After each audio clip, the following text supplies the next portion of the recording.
Art Schlichter had the world wrapped around his finger, but bad habits and vices ruined what could have been a promising NFL career. The former NFL quarterback was released from prison in June of 2021 after serving 10 years in an Ohio State prison. Overall, Schlichter served a combined 20 years behind bars instead of on the field. Where did it all go wrong for the former first-round pick? 14 years before Art would find himself sitting alone in a prison cell, he was beginning his college career as the starting quarterback for the Ohio State Buckeyes, one of the greatest football programs in the country. Schlichter developed as an elite quarterback in high school, never losing a single game in 30 starts. At the same time, Schlichter also started visiting Scioto Downs, a local horse racing track. Most high school boys fall in love with sports or girls, but Schlichter, by contrast, fell in love with gambling. Schlichter often found himself outside Columbus, Ohio, casting bets at Scioto. On one occasion, Schlichter and his friends from school pooled their money together and bet on their first race. The young gamblers were lucky that day and picked the right horses, inadvertently giving young Schlichter a taste for what winning feels like. Winning money must have felt better than winning football games. Years later, while quarterbacking the Buckeyes, young Schlichter still found time to attend cart horse races, this time with legitimate professional gamblers and one of his coaches on a few occasions. At the time, no one seemed to be concerned with Schlichter's gambling. They were too busy watching him win games and padding the stat sheets. Art's talent was so impressive, he finished one of his 4 seasons at Ohio State, ranking 5th in Heisman voting, known by college sports fans as the MVP of the NCAA. Several NFL teams were interested in Schlichter's skills. In the 1982 draft, Schlichter was picked 4th overall by the then-Baltimore Colts. In the 4th round, they drafted another quarterback, Mike Pagel, who ultimately won the starting job over Schlichter. However, the Colts still saw Schlichter as their franchise quarterback. The future looked bright for Schlichter, as long as he could pay off his gambling debts. Instead of using his $350,000 signing bonus to pay his debts, Schlichter blew the 6-figure check betting on college football games. By the spring of 1983, Schlichter had lost $489,000 betting on basketball games alone. Overall, Schlichter owed $700,000 to bookies, a far cry from the mere thousands he owed before earning 1 year's worth of his NFL salary. The bookies, who were not too pleased with the quarterback's inability to pay them, told Art they would inform the NFL, who had a strict no-gambling policy, of his sports betting habits if the money did not end up in their hands soon. To save himself, Schlichter did what the bookies were threatening. He exposed himself. In 1983, Schlichter provided testimony to the FBI and agreed to work with them to take down the bookies, who were running an illegal sports betting enterprise. In 1983, the FBI released papers detailing the sting operation, along with the vital role Schlichter played in incriminating his bookie buddies in Baltimore. The FBI papers document how the agency instructed Schlichter to explain how, when, and where he would pay them back in a series of monitored phone calls to bookies. To handle the logistics, he gave one of the bookies a contact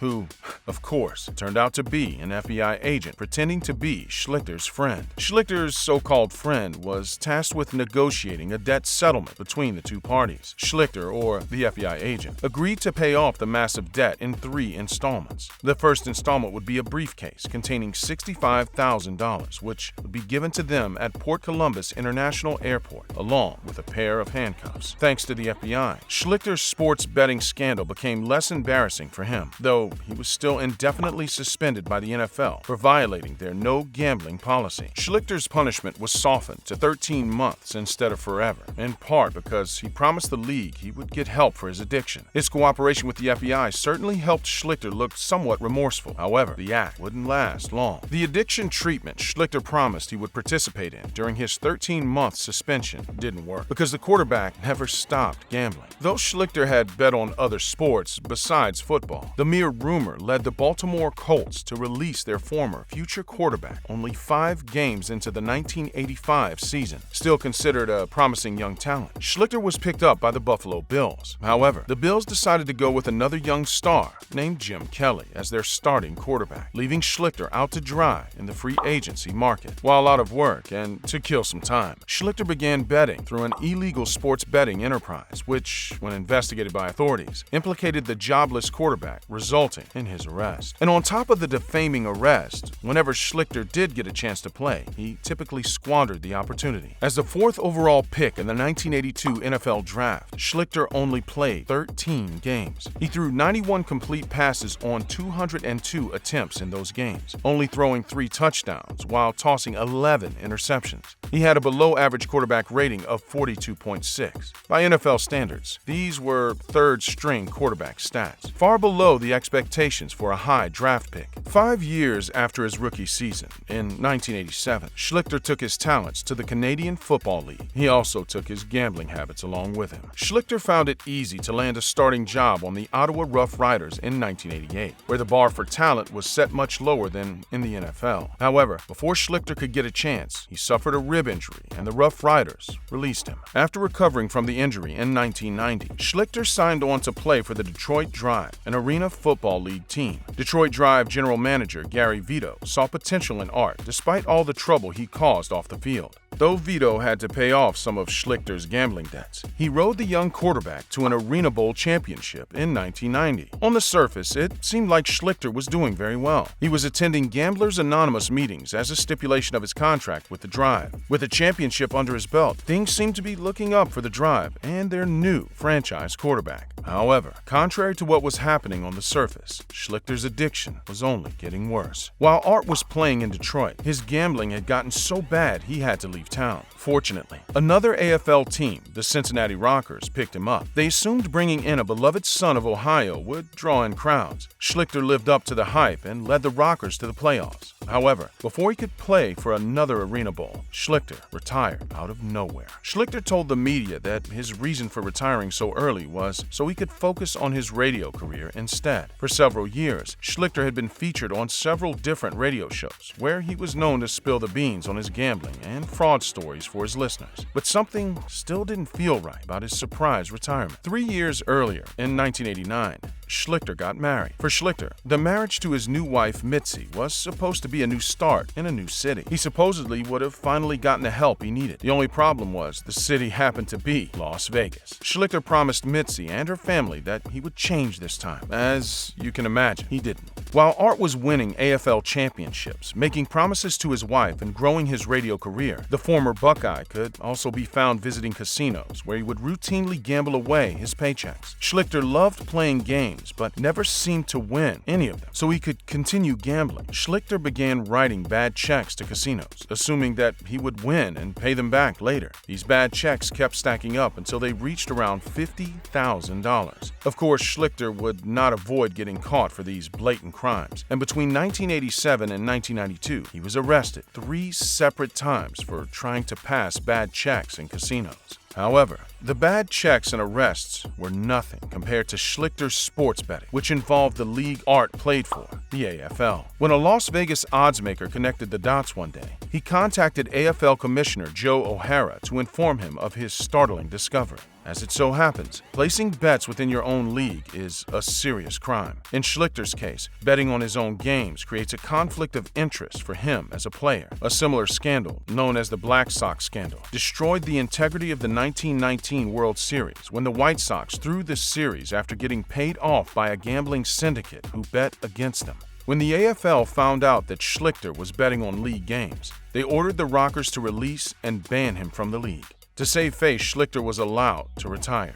In the immediate years after his retirement, Schlichter's addiction hit a severe low point. His marriage with Mitzi, which began with the brilliant choice to move to Vegas, crumbled under uncontrolled gambling. When Schlichter ran out of radio show money, he stole money from his wife and friends. At one point, Schlichter even pawned Mitzi's wedding ring so he could gamble. During his second ill-fated move to Vegas, Schlichter was fired from his radio show hosting job for stealing checks from the station's owner, Jerry Kuttner. Schlichter stole from his listeners as well by tricking callers into giving him money. And yes, Mitzi agreed to move to Las Vegas with Art a second time in 1994, 5 years after their first move to Sin City. The second move officially ended when Mitzi left Vegas with their 2 daughters and fled to Indiana. Before Schlichter could convince his wife to give him another chance, he was charged with fraudulently passing $175,000 in bad checks. Most of the checks were passed at Treasure Island Casino in Las Vegas, with the vast majority stolen from his old boss, Jerry Kuttner, and Mitzi's sister. Schlichter was sentenced to 5 years in prison after pleading guilty. The initial $175,000 turned into $500,000 in stolen money as investigators dug deeper into Schlichter's life. life. Schlichter's time in jail and prison began in 1995 and did not end until 2006. The lowest point of those 11 years, according to Schlichter, was when he got thrown into solitary confinement for gambling in prison, an activity he did quite often. However, once Schlichter got out in 2006, the former quarterback turned over a new leaf. In 2009, he founded a non-profit organization called Gambling Prevention Awareness to educate people, mainly NFL and college football players, about the potential consequences of compulsive gambling. He also began hosting a new radio show and rekindled his relationship with an old friend who had lost her family in a plane crash. Underneath the nonprofits, new jobs, and renewed friendships, prison proved highly ineffective in rehabilitating Art. In reality, Schlichter never stopped gambling. To fund his gambling and other debts, Schlichter began claiming to friends that he could get discounted tickets to Ohio State football games. All they had to do was give him the money, and he would buy them on their behalf. Except he never did. Given Schlichter's background with Ohio State, the claim seemed plausible. Schlichter's scheme fizzled out in 2011. Schlichter claimed he had access to Super Bowl tickets in a last-ditch effort to keep the scam going.